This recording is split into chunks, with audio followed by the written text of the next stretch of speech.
Primeira carta a Timóteo, capítulo 1. Saudação. Eu, Paulo, apóstolo de Cristo Jesus, por ordem de Deus, o nosso Salvador, e de Cristo Jesus, a nossa esperança, escrevo a você, Timóteo, meu verdadeiro filho na fé. Que a graça, a misericórdia e a paz de Deus, o Pai, e de Cristo Jesus, o nosso Senhor, estejam com você. Falsas doutrinas. Peço que você continue na cidade de Éfeso, como já pedi quando estava indo para a província da Macedônia. Existem aí nessa cidade alguns que estão ensinando doutrinas falsas, e você precisa fazer com que eles parem com isso. Diga a essa gente que deixe de lado as lendas e as longas listas de nomes de antepassados, pois essas coisas só produzem discussões. Elas não têm nada a ver com o plano de Deus, que é conhecido somente por meio da fé.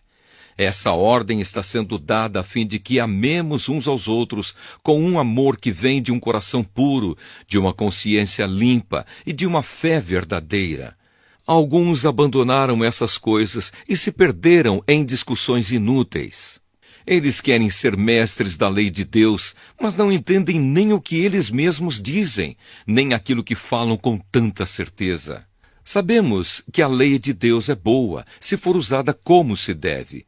Devemos lembrar, é claro, que as leis são feitas não para as pessoas corretas, mas para os marginais e os criminosos, os ateus e os que praticam o mal e para os que não respeitam a Deus nem a religião. São feitas também para os que matam os seus pais e para outros assassinos, e para os imorais, os homossexuais, os sequestradores, os mentirosos, os que dão falso testemunho e para os que fazem qualquer outra coisa que é contra o verdadeiro ensinamento. Esse ensinamento se encontra no Evangelho que Deus me encarregou de anunciar, isto é, na boa notícia que vem do Deus bendito e glorioso. Gratidão pela misericórdia de Deus. Agradeço a Cristo Jesus, o nosso Senhor, que me tem dado forças para cumprir a minha missão. Eu lhe agradeço porque ele achou que eu era merecedor e porque me escolheu para servi-lo. Ele fez isso apesar de eu ter dito blasfêmias contra ele no passado e de eu ter perseguido e insultado. Mas Deus teve misericórdia de mim, pois eu não tinha fé e por isso não sabia o que estava fazendo. E o nosso Senhor derramou a sua imensa graça sobre mim e me deu a fé e o amor que temos por estarmos unidos com Cristo Jesus. O ensinamento verdadeiro e que deve ser crido e aceito de todo o coração é este: Cristo Jesus veio ao mundo para salvar os pecadores, dos quais eu sou o pior. Mas foi por esse motivo que Deus teve misericórdia de mim, para que Cristo Jesus pudesse mostrar toda a sua paciência comigo. E isso ficará como exemplo para todos os que, no futuro, vão crer nele e receber a vida eterna.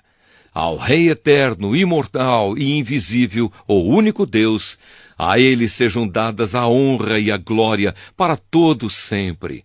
Amém. Timóteo, meu filho, eu entrego essa ordem a você. Ela está de acordo com as palavras da profecia, ditas há muito tempo a respeito de você. Que essas palavras sejam as suas armas, para que você possa combater bem. Conserve a sua fé e mantenha a sua consciência limpa. Algumas pessoas não têm escutado a sua própria consciência, e isso tem causado a destruição da sua fé. Entre elas estão Himeneu e Alexandre, que eu já entreguei a Satanás para que aprendessem a não blasfemar mais. Primeira carta a Timóteo, capítulo 2. Conselhos sobre a oração. Em primeiro lugar, peço que sejam feitos orações, pedidos, súplicas e ações de graças a Deus em favor de todas as pessoas. Orem pelos reis e por todos os outros que têm autoridade, para que possamos viver uma vida calma e pacífica, com dedicação a Deus e respeito aos outros. Isso é bom, e Deus, o nosso Salvador, gosta disso. Ele quer que todos sejam salvos e venham a conhecer a verdade, pois existe um só Deus e uma só pessoa que une Deus com os seres humanos. o ser humano Cristo Jesus, que deu a sua vida para que todos fiquem livres dos seus pecados. Esta foi a prova, dada no tempo certo, de que Deus quer que todos sejam salvos. E eu fui escolhido como apóstolo e mestre dos não-judeus para anunciar a mensagem da fé e da verdade. Eu não estou mentindo, estou dizendo a verdade.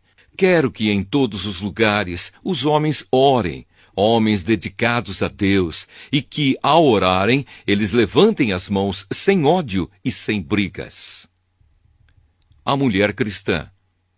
Quero também que as mulheres sejam sensatas e usem roupas decentes e simples, que elas se enfeitem, mas não com penteados complicados, nem com joias de ouro ou de pérolas, nem com roupas caras, que se enfeitem com boas ações, como devem fazer as mulheres que dizem que são dedicadas a Deus. As mulheres devem aprender em silêncio e com toda a humildade. Não permito que as mulheres ensinem ou tenham autoridade sobre os homens. Elas devem ficar em silêncio, pois Adão foi criado primeiro e depois Eva. E não foi Adão quem foi enganado. A mulher é que foi enganada e desobedeceu à lei de Deus.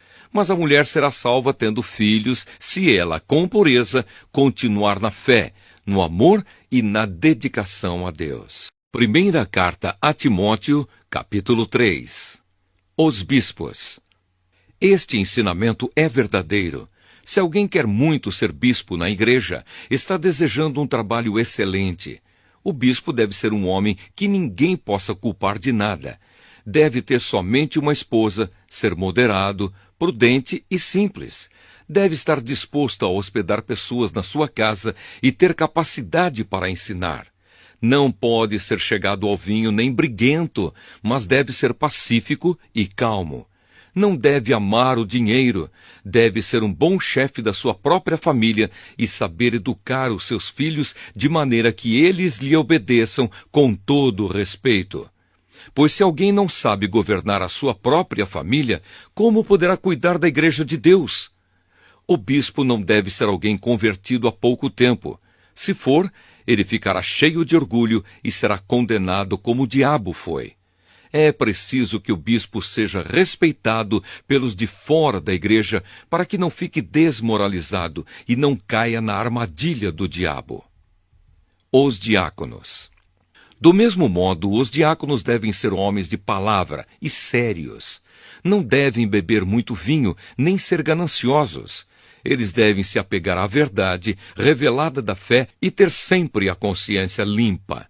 Primeiro devem ser provados e depois, se forem aprovados, que sirvam à igreja. A esposa do diácono também deve ser respeitável e não deve ser faladeira. Ela precisa ser moderada e fiel em tudo.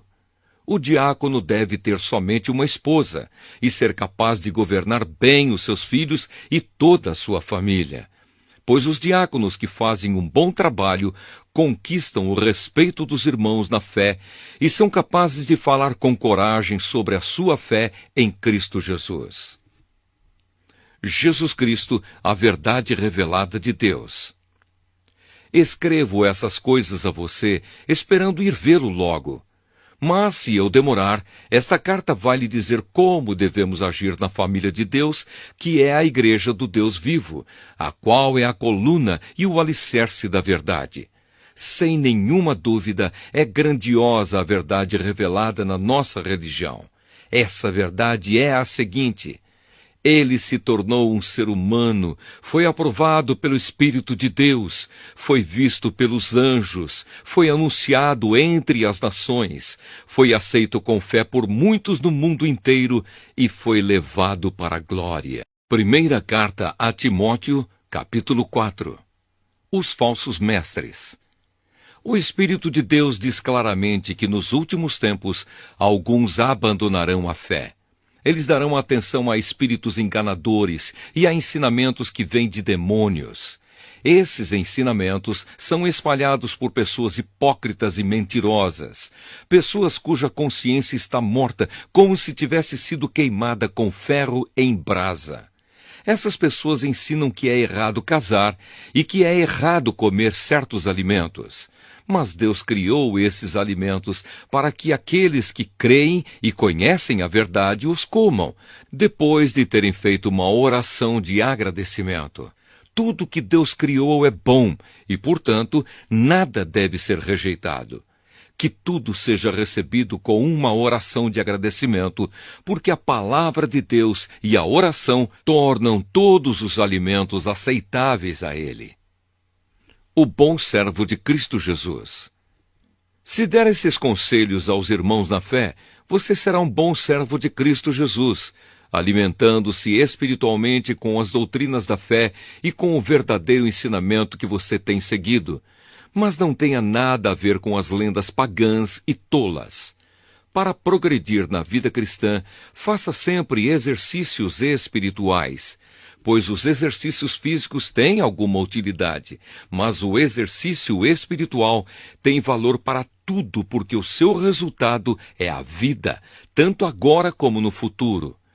Esse ensinamento é verdadeiro e deve ser crido e aceito de todo o coração.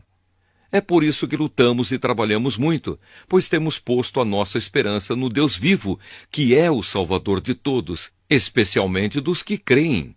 Recomende e ensine estas coisas. Não deixe que ninguém o despreze por você ser jovem. Mas para os que creem, seja um exemplo na maneira de falar, na maneira de agir, no amor, na fé e na pureza. Enquanto você espera a minha chegada, dedique-se à leitura em público das Escrituras Sagradas, à pregação do Evangelho e ao ensino cristão. Não se descuide do dom que você tem, que Deus lhe deu quando os profetas da igreja falaram, e o grupo de presbíteros pôs as mãos sobre a sua cabeça para dedicá-lo ao serviço do Senhor. Pratique essas coisas e se dedique a elas, a fim de que o seu progresso seja visto por todos. Cuide de você mesmo e tenha cuidado com o que ensina. Continue fazendo isso, pois assim você salvará tanto você mesmo como os que o escutam. Primeira carta a Timóteo, capítulo 5. Como tratar os que creem? Não repreenda um homem mais velho, mas o aconselhe como se ele fosse o seu pai. Trate os homens mais jovens como irmãos, as mulheres idosas como mães, e as mulheres jovens como irmãs, com toda a pureza. Cuide das viúvas que não tenham ninguém para ajudá-las. Mas, se alguma viúva tem filhos ou netos, são eles que devem primeiro aprender a cumprir os seus deveres religiosos, cuidando da sua própria família. Assim eles pagarão o que receberam dos seus pais e avós, pois Deus gosta disso. A verdadeira viúva, aquela que não tem ninguém para cuidar dela, põe a sua esperança em Deus e ora, de dia e de noite, pedindo a ajuda dele. Porém, a viúva que se entrega ao prazer está morta em vida. Timóteo, mande que as viúvas façam o que eu aconselho, para que ninguém possa culpá-las de nada. Porém, aquele que não cuida dos seus parentes, especialmente dos da sua própria família, negou a fé e é pior do que os que não creem. Coloque na lista das viúvas somente a que tiver mais de 60 anos e que tiver casado uma vez só. Ela deve ser conhecida como uma mulher que sempre praticou boas ações, criou bem os filhos, hospedou pessoas na sua casa, prestou serviços humildes aos que pertencem ao povo de Deus, ajudou os necessitados, enfim, fez todo tipo de coisas boas. Mas não ponha na lista as viúvas mais jovens, porque quando os seus desejos fazem com que queiram casar de novo, elas abandonam a Cristo, e assim elas se tornam culpadas de quebrar a primeira promessa que fizeram a Ele. Além disso, elas se acostumam a não fazer nada e a andar de casa em casa, e pior ainda, aprendem a ser mexeriqueiras, metendo-se em tudo e falando coisas que não devem. Por isso, eu quero que as viúvas mais novas casem, tenham filhos e cuidem da sua casa, para que os nossos inimigos não tenham motivos para falar mal de nós. Pois algumas viúvas já se desviaram e seguiram Satanás. Se alguma mulher cristã tem viúvas na sua família, ela deve ajudá-las. Que ela não ponha essa carga sobre a igreja, para que a igreja possa cuidar das viúvas que não tenham ninguém que as ajude. Os presbíteros, que fazem um bom trabalho na igreja, merecem pagamento em dobro, especialmente os que se esforçam na pregação do Evangelho e no ensino cristão, pois as Escrituras Sagradas dizem: não amarre a boca do boi quando ele estiver pisando o trigo, e dizem ainda: o trabalhador merece o seu salário. Não aceite nenhuma acusação contra qualquer presbítero, a não ser que ela seja feita por 2 testemunhas, pelo menos. Repreenda publicamente os presbíteros que cometem pecados, para que os outros fiquem com medo. Na presença de Deus, de Cristo Jesus e dos santos anjos, eu peço e insisto no seguinte: em tudo o que você fizer, obedeça a estas instruções, sem preconceito contra ninguém e sem favorecer nenhuma pessoa. Não tenha pressa de colocar as mãos sobre alguém para dedicá-lo ao serviço do Senhor. Não tome parte nos pecados dos outros. Conserve-se puro. Já que muitas vezes você tem ficado doente do estômago, não beba somente água, mas beba também um pouco de vinho. Os pecados de algumas pessoas podem ser vistos claramente antes mesmo de elas serem julgadas, mas os pecados de outras pessoas só são vistos depois. Assim também as boas ações são vistas claramente, e mesmo aquelas que são difíceis de ver, não poderão ficar escondidas para sempre. Primeira carta a Timóteo, capítulo 6. Aqueles que são escravos devem tratar o seu dono com todo respeito, para que ninguém fale mal do nome de Deus e dos nossos ensinamentos. E os escravos que têm dono cristão não devem perder o respeito por ele, por ser seu irmão na fé. Pelo contrário, devem trabalhar para ele melhor ainda, pois o dono que recebe os seus serviços é cristão e irmão amado. Os falsos ensinamentos e a verdadeira riqueza. Ensine e recomende estas coisas. Se alguém ensina alguma doutrina diferente e não concorda com as verdadeiras palavras do nosso Senhor Jesus Cristo e com os ensinamentos da nossa religião, essa pessoa está cheia de orgulho e não sabe nada. Discutir e brigar a respeito de palavras é como uma doença nessas pessoas. E daí vem invejas, brigas, insultos, desconfianças maldosas e discussões sem fim, como costumam fazer as pessoas que perderam o juízo e não têm mais a verdade. Essa gente pensa que a religião é um meio de enriquecer. É claro que a religião é uma fonte de muita riqueza, mas só para a pessoa que se contenta com o que tem. O que foi que trouxemos para o mundo? Nada. E o que é que vamos levar do mundo? Nada. Portanto, se temos comida e roupas, fiquemos contentes com isso. Porém, os que querem ficar ricos caem em pecado ao serem tentados e ficam presos na armadilha de muitos desejos tolos que fazem mal e levam as pessoas a se afundarem na desgraça e na destruição.